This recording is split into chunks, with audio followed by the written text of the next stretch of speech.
Remue ménage. Remue ménage.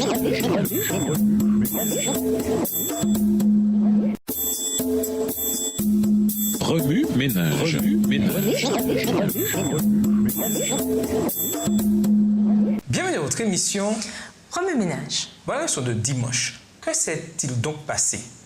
En quoi les personnages du Nouveau Testament sont-ils liés au sabbat? Lisons Luc 4, versets 14 à 16, Luc 23, verset 50 à Luc 24, verset 3, Acte 13, verset 14 et verset 42 à 44 et Acte 16, verset 12 et 13. Luc 4, versets 14 à 16. Jésus, revêtu de la puissance de l'Esprit, retourna en Galilée et sa renommée se répandit dans tout le pays d'alentour. Il enseignait dans les synagogues et il était glorifié par tous. Il se rendit à Nazareth où il avait été élevé et selon sa coutume, il entra dans la synagogue le jour du sabbat. Il se leva pour faire la lecture. Luc 23, le verset 50 à Luc 24, verset 3. Il y avait un conseiller nommé Joseph, homme bon et juste, qui n'avait point participé à la décision et aux actes des autres. Il était d'Arimathée, ville des Juifs, et il attendait le royaume de Dieu. Cet homme se rendit vers Pilate et demanda le corps de Jésus. Il le descendit de la croix, l'enveloppa d'un linceul et le déposa dans un sépulcre taillé dans le roc où personne n'avait encore été mis. C'était le jour de la préparation et le sabbat allait commencer. Les femmes qui étaient venues de la Galilée avec Jésus, accompagnées de Joseph, virent le sépulcre et la manière dont le corps de Jésus y fut déposé. Et, s'en étant retournées, elles préparèrent des aromates et des parfums. Puis elles se reposèrent le jour du sabbat selon la loi. Le premier jour de la semaine, elles se rendirent au sépulcre de grand matin, portant les aromates qu'elles avaient préparés. Elles trouvèrent que la pierre avait été roulée de devant le sépulcre. Et, étant entrées, elles ne trouvèrent pas le corps du Seigneur Jésus.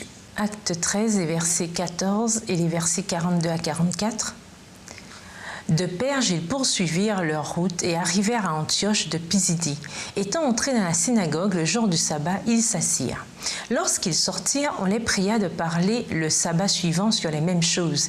Et à l'issue de l'assemblée, beaucoup de Juifs et de prosélytes pieux suivirent Paul et Barnabas qui s'entretèrent avec eux et les exhortèrent à rester attachés à la grâce de Dieu. Le sabbat suivant, presque toute la ville se rassembla pour entendre la parole de Dieu. Acte 16, versets 12 et 13. De là, nous allâmes à Philippe, qui est la première ville d'un district de Macédoine et une colonie. Nous passâmes quelques jours dans cette ville. Le jour du sabbat, nous nous rendîmes hors de la porte vers une rivière où nous pensions que se trouvait un lieu de prière. Nous nous assîmes et nous parlâmes aux femmes qui étaient réunies. Si vous avez déjà parlé avec des chrétiens observateurs du dimanche de leur raison d'observer ce jour en tant que jour d'adoration et non le sabbat du 7e jour, il est possible que certains vous aient répondu que Jésus a changé le sabbat pour le dimanche. Ils peuvent aussi avoir dit que la loi a été clouée à la croix, de sorte qu'il n'est plus nécessaire d'observer le sabbat. D'autres attribuent leur pratique à l'idée que les chrétiens de l'Église chrétienne primitive observaient le dimanche en tant que sabbat. Ouvrons les Écritures pour voir ce qu'elles disent sur la façon dont les chrétiens doivent se rapporter à la Bible et sur la façon dont le sabbat a été changé. Luc, l'auteur de l'Évangile qui porte son nom et des Actes des Apôtres, consigne maints exemples dans lesquels Jésus et l'Église chrétienne maintenaient l'observation du sabbat. Alors que Jésus commençait officiellement son ministère terrestre, il se rendait à la synagogue le jour du sabbat, le 7e jour, selon sa coutume, Luc 4, versets 14 à 16. Le récit de Luc nous montre que Jésus avait coutume d'aller à la synagogue chaque sabbat pour rendre un culte à Dieu. Après la crucifixion de Jésus, un homme du nom de Joseph de la ville d'Arimathée descendit le corps de Jésus de la croix et le déposa dans un tombeau. Luc 23, les versets 50 à 53. Ceci se passa le vendredi, jour de la préparation du sabbat, au verset 54. Jésus reposa dans le tombeau pendant tout le sabbat et ne ressuscita que le premier jour de la semaine, soit le dimanche, jour où les chrétiens du monde entier célèbrent Pâques. Luc 24, les versets 1 à 3. Chose intéressante, Jésus observa le jour du repos même dans sa mort. En outre, Joseph et les femmes qui assistèrent à l'inhumation de son corps se reposèrent le sabbat selon le commandement. Luc 23, verset 56. Jésus était donc un observateur du sabbat. Ceux qui croyaient en lui observèrent le sabbat au moment de sa mort et après son ascension Nous trouvons dans les écrits de Luc des récits nous révélant le jour que les premiers chrétiens sanctifiaient. Lorsque Paul et Barnabas, des apôtres au sein de l'Église, entrèrent dans la ville d'Antioche, ils se rendirent à la synagogue le sabbat et commencèrent à présenter Jésus à leurs auditeurs en citant des textes de la loi et des prophètes. Actes 13, des versets 14 et 15. C'était là une pratique très semblable à celle de Jésus. Cet épisode n'est pas le seul exemple d'une telle observation de leur part. Les gentils demandèrent à Paul et à Barnabas de revenir prêcher le sabbat suivant, au verset 42. Le sabbat suivant, presque toute la ville vint entendre les paroles des apôtres, verset 44. Dans un autre exemple, Paul, Timothée et Silas se rendirent un jour de sabbat à une rivière et enseignèrent un groupe de femmes qui s'y étaient rassemblées pour prier. Actes 16, versets 13 à 15. Ces occasions montrent qu'à l'instar de Jésus, les dirigeants de l'Église chrétienne primitive rendaient un culte à Dieu le sabbat. En tant que chrétiens, nous avons le privilège et le devoir d'imiter Jésus, car il est notre exemple en toutes choses. 1 Pierre 2, verset 21. Par conséquent, si le Sauveur lui-même a observé le sabbat, si ses disciples de l'Église chrétienne primitive ont observé le sabbat, je dois moi aussi, en tant que disciple, l'observer. Et les références au dimanche dans le Nouveau Testament. Lisons Jean 20, les versets 19 à 23 et Acte 20, les versets 6 et 7. Jean 20, les versets 19 à 23. Le soir de ce jour, qui était le premier de la semaine, les portes du lieu où se trouvaient les disciples étant fermées à cause de la crainte qu'ils avaient des Juifs, Jésus vint, se présenta au milieu d'eux et leur dit « La paix soit avec vous ». Et quand il eut dit cela, il leur montra ses mains et son côté. Les disciples furent dans la joie en voyant le Seigneur. Jésus leur dit de nouveau « La paix soit avec vous, comme le Père m'a envoyé, moi aussi je vous envoie ». Après ces paroles, il souffla sur eux et leur dit « Recevez le Saint-Esprit ». Ceux à qui vous pardonnerez les péchés, ils leur seront pardonnés, et ceux à qui vous les retiendrez, ils leur seront retenus. Acte 20, les versets 6 à 7. Pour nous, après les jours des pains sans levain, nous nous embarquâmes à Philippe et, au bout de 5 jours, nous les rejoignîmes à Troas, où nous passâmes 7 jours. Le premier jour de la semaine, nous étions réunis pour rompre le pain. Paul, qui devait partir le lendemain, s'entretenait avec les disciples et y prolongea son discours jusqu'à minuit. Dans le Nouveau Testament, on trouve très peu de références à l'observation du dimanche. Aucune d'entre elles ne présente le dimanche en tant que jour d'adoration. Il ne s'agit que du jour où certains événements se sont produits.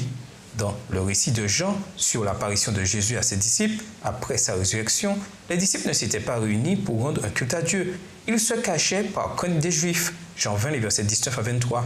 Luc raconte les voyages de Paul en Grèce et en Macédoine. Paul resta à Troas pendant 7 jours et le premier jour de la semaine, les disciples se rassemblèrent pour rompre le pain. Acte 20, les versets 6 et 7. Certains considèrent que cette réunion était un culte d'adoration.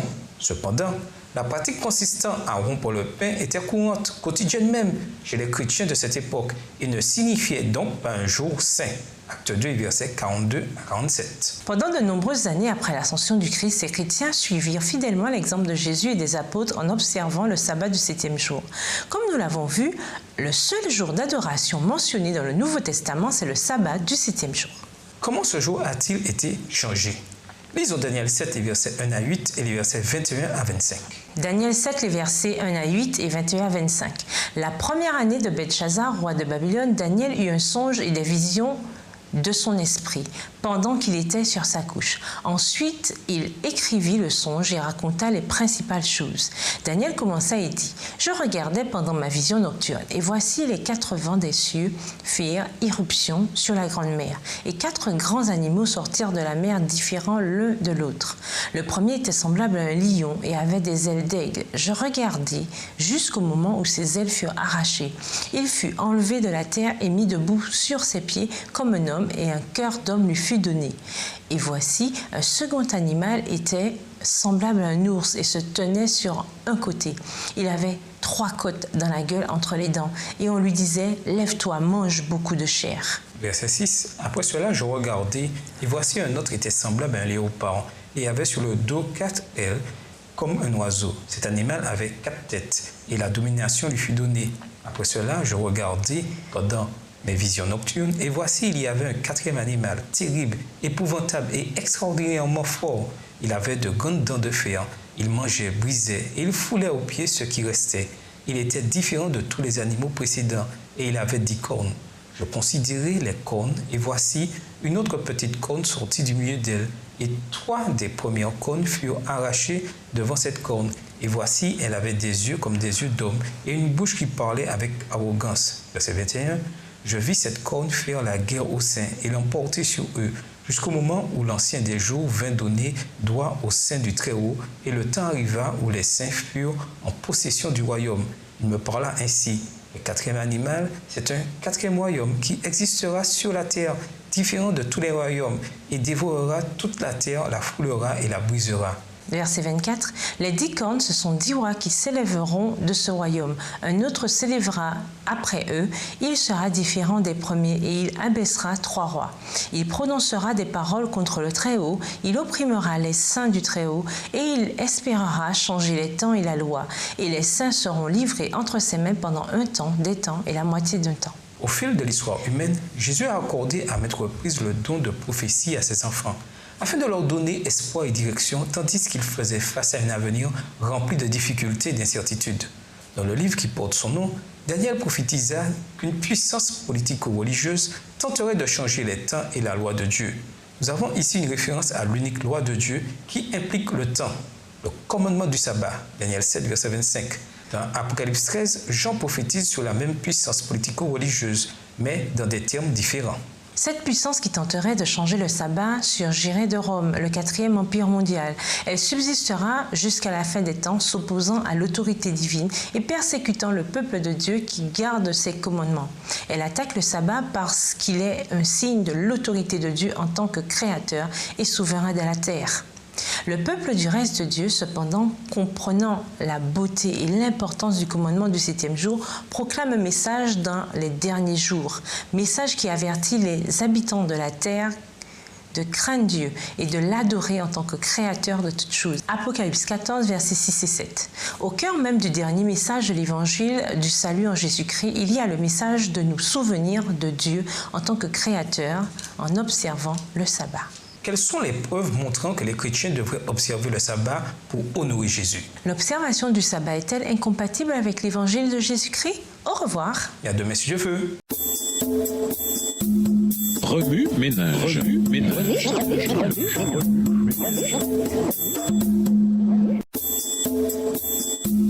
Remue ménage. Remue ménage.